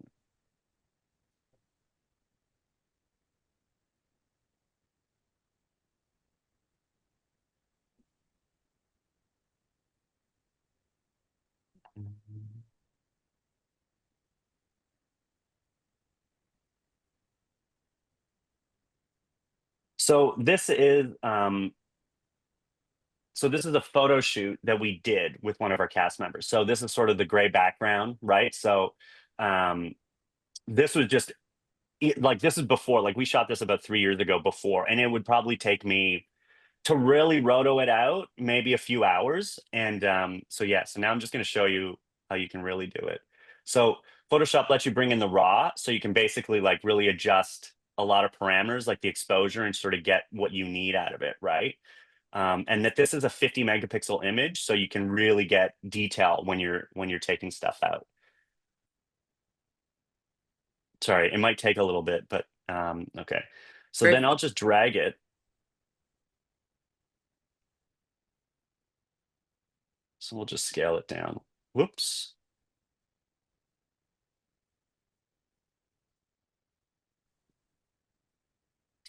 So yeah, so let's say I just want to start with this character, I guess, right? Like this is how easy this is. So select subject. Like you've just got that little box, and then you can literally like delete. She's out, right? Wow. And Just it's AI like, doing it for you. and that's AI. So basically the AI part of it really hovers over each layer, and you can still keep it like non-destructive, right? So you can really like specifically change things as you go, right? And parts of things, like, so it's not changing the whole image. And like I Mm, was sort of fooling around with this yesterday, but like her hair is a nightmare, and it's really great. Like that right. you see everything, right? And that like, and you don't even need a grayscale image anymore. Like you can find an actor or an image on Shot Deck, and you can just pop them in, and you can just select them and get rid of everything, right? Um, and then obviously then I'll sort of start to go into other things, right? Like, okay, well, so now I want a background, right? As simple as that is. So you talk a lot about the importance of fonts. Where do you get your fonts at? Oh yeah, like I look at Instagram fonts. I look at fonts all the time, and I'm looking for really interesting fonts that no one's seen before, because I never want to have that avatar part of like what font is it. um yeah, I want a font that you've never seen before, right? Right. So sometimes, like even with the adventure and detention adventure, like that was a font, and then I augmented it, right? Right. So basically it's like, yeah, so that way it was different. So yeah, so this is a shot that I got off of Shot Deck, Okay. right? And I'll just say, oh, like I want this girl in this club, and I'm like, okay, let's use that. So actually, let's just take this. So now I can hide her, right? Mm, So now the AI won't look at her. It won't integrate her at all. Like she'll just be on the top layer. But let's say I just want to extend this image. Like I can literally just draw my boxes around it. And I don't like, I go into generative fill, like you can type in here into this whatever you want, like extend image, or put a band below it.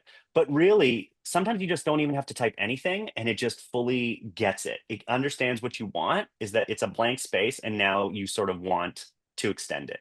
So, mm. and honestly, once you Photoshop's like $20 a month on a membership, and I think this comes with like in Oh wow, yeah. credits. So you know what I mean? Like you've basically filled your frame, and now you can start to really like go, oh, like now she's sort of fitting in a space, right? Of that, Hmm. Hmm. and even in other ways, like where you go, this person dancing in the background, like I find them distracting, but I liked what the background was. So and just so you know, you can see, like you can click on and off, like you're always dealing with the same image, it's just putting a layer over top of it, right? So that way you never have to uh you're not destroying anything, right? Right. So right now I'm going to merge them, but then I'm like, yeah, I want this, like, because this is the focal point, and I don't want it to be that. Like, I can literally draw around her, and I sort of work backwards. Like, you can punch in and say remove this person, but I feel like it doesn't work well that way. I actually prefer just deleting it, because Hmm. once you have that blank space, it's going to know that I have to just draw in there, right? And then we start to see how it fills it in. Hmm. And some of them are really weird. Like a lot of the times I'll like call out to my wife and be like, look what the dumb computer made. Right? Look at this stupid thing.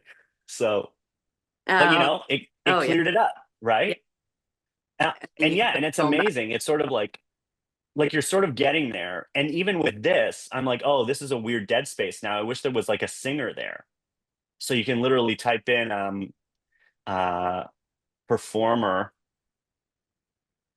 in a white jacket to match, right?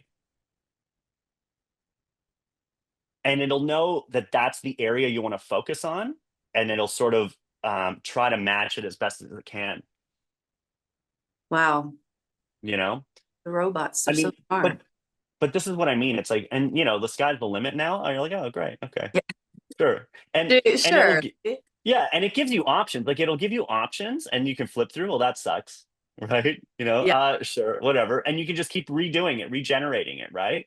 Mm. So, and Another yeah, question here for you, back to sending out the lookbooks. It said, are you ever concerned that when sending the lookbook with the script that the buyer will flip through the lookbook first and that will spoil surprises and twists that would normally have experienced if they've read the script first? we always say there's spoilers in the book, Smart. right? Like I think Yeah. like I sent out a feature that that's in development, and it was like there's a very big twist at the midpoint, and I mean, it's a weird thing because when we were talking about the script, everybody was like, how is this true? I don't understand how this is true, and that it needed explanation. You know what I'm talking about, right? Yep. And so we've just found it imperative to talk about what this true story was and the history of it, and that we're basing it on it, and we needed to put that in there because everybody was like, I don't understand. I've never heard of this. How is this true? So I did put that in there, and that you basically put in a page before it being like, there is a spoiler, but it will help explain it, right? And I don't know, people did read the first few pages, and when they saw the spoiler, they stopped, and then they read the script, right? Oh, so that could be an interesting way to get people's eyes onto the script, to get them excited about the script. Because I mean, oftentimes when you're going into your pitch meetings, you're like, they want to know what the whole story is, a spoiler and all. But if you're coming in with them having read it before, it'd be great for them to experience what the audience will experience when they sort of uncover it. Yeah, and I mean, it's different with my experiences with features has been different because like if they like the script, they like the script, and that's that. They don't actually care about the lookbook, right? But I feel like with a TV show, there's always, you're still pitching, right? Like I've only done TV, so everybody's like, how does this work? And how many more? Will we still like the characters after 7 seasons? And I'm like, I don't know, like, Yeah. right? You know, but like with the feature, it was like, we got this call, and it was just this guy, like this producer being like, I love this, I want this. And you were like, and we didn't do any talking, right? So it was a really different feeling for it. So I feel like it's more imperative for the TV part of it, right? So, Yeah. Anyway, Great. but yeah, anyway. Amazing. Well, thank you for that. All right, we'll come out of that. That was cool to see though, because I think that even if people don't have Photoshop, that there is ways that they can be using sort of AI to work on those extensions. And then even if they're not interested in AI at all, then there are programs like they can be in Canva, or they can get their monthly subscription to Photoshop or Keynote. There's lots of other really accessible interfaces to be making these sort of books. 3 minutes to go. Okay, great. Does anyone have any further questions or anything that they want to share, or any of our other panelists? Is there anything that y'all want to say that you didn't get to say? How's everyone feeling? Everyone feels great. Great work. Thank you for your time. Yes, indeed. Everyone is I just find lookbooks so absolutely fascinating. Getting lots of love in the chat. Software by Infinity for design photos. No subscription. They just made the iPad versions for free today. Great. So there's lots of wonderful resources. I really appreciate Joe, you and Gail and Vincenzo, all three of you coming and sharing all your thoughts. How do you see the pitch decks and lookbooks changing throughout the years? It feels like so much pressure to make them look good. Yeah. Do you guys have any final thoughts on lookbooks and the pressures behind it? Holograms, someone said. Yeah, well, I'll just send holograms. Vincenzo said he knew someone, we could talk about this, the guy who just put the pictures in and then turned them in AI, made a trailer out of it. Yeah. I'd like Yeah, to so a friend of mine who's kind of brilliant, he had long story short, I met some people who had money for a very specific kind of movie that I didn't have, but I knew my friend had told me about an idea that he had for a film that fit that model. So I said to him, did you write a script or what? And he had like a 1-page for it, which was fine. And then without me asking, he created a lookbook for it. So he had the 1-page, he created this lookbook, but then and I believe the lookbook images were created in Midjourney. And then he used another program. So that's fine. That kind of expected. But what he did that I haven't done before, really, that I was like, oh yeah, this is the future. He then took the Midjourney images, and I believe he put them through Runway, which is an animating program, and then it just he made it into a trailer. Wow. And then he's a brilliant musician, so he like wrote music for it. So in a very short period of time, I mean, I think from the time I contacted him to the time that he had prepared that, it was probably less than a week. And we sent it off. I don't know what will happen with it, but it was quite astonishing. And I went, well, yes, obviously this is how people are going to be doing it, because it's incredible. I mean, you're looking at the movie's already been shot. It looked very good. And but having said that, and based on everything we've been saying, I also can see like going the other way, because everyone is doing I presume anyway, everyone is doing their lookbooks with AI. So, and I'm sure there's probably certainly a spectrum of what that could be, but I feel like they maybe are starting to look generic. Yeah. And the key thing with the lookbook seems to me that you want something that's very distinct.